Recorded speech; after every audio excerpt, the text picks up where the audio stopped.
ধারাবাহিকের শুরুতে আমরা দেখতে পাই অ্যানিভার্সারি সাজানো ঘরের মধ্যে চারদিকে বিষাক্ত গন্ধে ভরে যাওয়ায় সুধা চারপাশটা খুঁজতে থাকে এবং পরক্ষণে টেবিলের নিচে বিষাক্ত গ্যাসের সিলিন্ডার দেখতে পাই।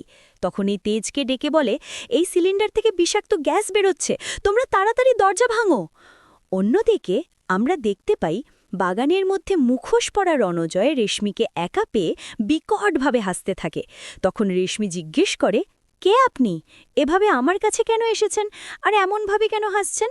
কে আপনি সেটা বলুন। পরক্ষণে রণজয় মুখের মুখোশটা খুলতেই রেশমি রণজয়কে দেখে চমকে ওঠে আর বলে, তুমি এখানে আসলে কিভাবে? তুমি তো গড়াদের পেছনে ছিলে, এখানে তুমি কিভাবে আসলে? তখন রণজয় বলে, তুমি কি ভেবেছিলে আমাকে আমার ড্যাডকে গড়াদের পেছনে রেখে তোমরা শান্তিতে থাকতে পারবে? সেটা আমি কিছুতেই হতে দেব না। আমি তোমাকে আজকে শেষ করে দিব, তোমার গোটা ফ্যামিলি আজকে শেষ হয়ে যাবে। এটা বলে খুব জোরে বিশ্রীভাবে হাসতে থাকে। এদিকে আমরা সুধাকে দেখতে পাই। সুধা বিষাক্ত গ্যাসের সিলিন্ডার বন্ধ করতে না পারায় সিলিন্ডারের মুখের ওপর একটা কাপড় বেঁধে দেয়। অপরদিকে আমরা দেখতে পাই তেজ এবং আশুতোষবাবু দরজা ভাঙার চেষ্টা করছে। অন্যদিকে ঝিনুক অজ্ঞান হয়ে যাওয়ায় সমুদ্র ঝিনুকের জ্ঞান ফেরানোর চেষ্টা করছে। তখন পরে সেখানে কারেন্টের তার এবং লাইটিংয়ের তারগুলো ঝলসায় এবং ধোঁয়া বের হতে থাকে। সেটা দেখেই সুধা এবং বাকি সবাই আরও বেশি ভয় চমকে ওঠে আর বলে, তেজ তাড়াতাড়ি দরজা খোলো, নাহলে আমরা সবাই খুব বিপদে পড়ব। পরবর্তীতে আমরা দেখতে পাই বাগানের মধ্যে রণজয় রেশমিকে বলে, তোমার পুরো ফ্যামিলিকে ঘরের মধ্যে দেখে সমস্ত জানলা দরজা বন্ধ করে দিয়েছি এবং ভেতরে বিষাক্ত গ্যাস ছড়িয়ে দিয়েছি। এতক্ষণ পরে একটা ব্লাস্ট হবে, তাদের তোমার পুরো ফ্যামিলি ছাই হয়ে যাবে, তুমি শেষবারের মতো তাদের দেখতেও পাবে না। আমাকে আর আমার বাবাকে গড়াতে রেখে তোমরা কিছুতেই শান্তিতে থাকতে পারবে না, সেটা আমি থাকতে দেব না। তখন রেশমি রণজয়কে থামায় আর বলে, তুমি ওদেরকে ছেড়ে দাও, ওদের কিছু করো না। তখনই রণজয় রেশমির গলা চেপে ধরে আর বলে, সবার আগে আমি তোমাকে শেষ করব। তুমি আমার পরিবর্তে ওই ডক্টরের সাথে প্রেম করছো, তোমাকে শেষ না করলে আমার জ্বালা মিটবে না, তাই আজকে তোমাকে আমি আগে শেষ করব। তুমি এখনও আমার বিবাহিত স্ত্রী। পরবর্তীতে রণজয় রেশমির গলা ছেড়ে দেয় এবং ছুরি বের করে বলে, আর 10 মিনিট পরেই তোমার পরিবার ঠাকুরের কাছে চলে যাবে, তুমি চাইলেও কিছু করতে পারবে না, কেউ চাইলেও তোমাকে বাঁচাতে পারবে না। ঠিক তখনই ডক্টর মোহিত পেছন থেকে লাঠি দিয়ে রণজয়ের মাথায় আঘাত করে এবং রেশমিকে জিজ্ঞেস করে, রেশমি আপনি ঠিক আছেন তো? আপনার কোথাও লাগেনি তো? এরপর রণজয় আবারও ছুরি দেখিয়ে ডক্টর মোহিতকে বলে, তোমার চোখের সামনে তোমার বান্ধবীকে শেষ করে দিব, তার আগে তোমাকে শেষ করব। তুমি তো আমার বউয়ের নতুন আশিকি, তোমাদের দুজনকে আজকে এখানেই শেষ করে দেব। এটা বলেই ডক্টর মোহিতকে রণজয় মারতে থাকে। এদিকে রেশমি চিৎকার করে কান্না করতে থাকে আর বলে, জয়, ডক্টর মোহিতকে মেরো না, ওকে ছেড়ে দাও, তুমি প্লিজ ডক্টর মোহিতকে মেরো না, এখানে ডক্টর মোহিতের কোনো দোষ নেই।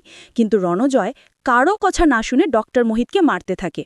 পরের সিনে আমরা দেখি আশুতোষবাবু তেজ শেষ পর্যায়ে দরজা ভেঙে বাইরে চলে আসে এবং রেশমির আওয়াজ পেয়ে বাগানে চলে আসে। পরবর্তীতে রণজয় ডক্টর মোহিতকে মারার কারণে রেশমি হুইলচেয়ার ছেড়ে আস্তে আস্তে উঠে দাঁড়ায় এবং মাটিতে পড়ে থাকা শরীরটা দিয়ে আঘাত করে। তখন তেজ সুধা রণজয়কে বলে, তুই আমার পুরো পরিবারকে শেষ করে দিতে চেয়েছিলিস, কিন্তু চেয়ে দেখ তুই কিছুই করতে পারিসনি, আমার বোন ঠিক আছে, এমনকি আমার পুরো পরিবার ঠিক আছে। তেজ রণজয়কে এটাও বলে যে, ভালো করে চেয়ে দেখ, আমার বোন এখন উঠে দাঁড়িয়েছে, আমার বোন ভালো হয়ে গেছে। পরক্ষণে সেখানে পুলিশ চলে আসে এবং আশুতোষবাবু বলে, পালানোর এত তাড়া কেন? আমাদের ইচ্ছায় এখানে এসেছো, আমাদের ইচ্ছায় এখান থেকে যাবে। তুমি কি ভেবেছিলে গড়াদের পেছন থেকে তুমি প্ল্যান করে আমাদের মারার জন্য এখানে এসেছো? মোটেও না, আমরা সুযোগ দিয়েছি বলে তুমি এখানে আসতে পেরেছ। তোমাকে ওই সুইপারটা আসতে সাহায্য করেছিল, কারণ আমরা তাকে বলেছিলাম। পরবর্তীতে পুলিশ রণজয়কে নিয়ে যায় এবং সবাই মিলে রেশমিকে হুইলচেয়ারে বসাতে গেলে ডক্টর মোহিত বলে, আপনারা ওখানে আর বসাবেন না, রেশমির জন্য হুইলচেয়ার না, এখন উনি নিজে পায়ে দাঁড় হবেন। পরের সিনে আমরা দেখি সুধা ঠাকুরের সামনে গিয়ে বলে, আজকে তোমার কৃপায় আমরা সবাই ভালো আছি, তুমি সব সময় এভাবে আমাদের পাশে থেকো মা।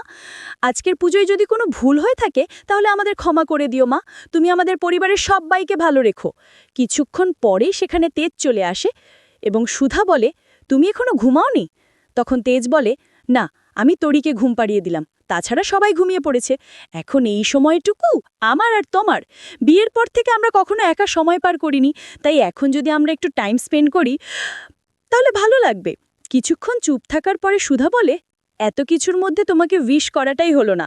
হ্যাপি অ্যানিভার্সারি তেজ, তুমি আমাকে তখন এক বুকেট ফুল দিয়েছিলে, এখন বলো তুমি আমার থেকে কি চাও? তেজ বলে, আমি যা চাইবো তুমি তাই দেবে। তবে আমি যেটা চাইবো সেটা শুধু তোমার কাছেই আছে, এমনকি তুমিই দিতে পারবে। সুধা আবার জিজ্ঞেস করে, তুমি কিসের কথা বলছো? আমাকে ভালো করে বলো তুমি কি গিফট চাও।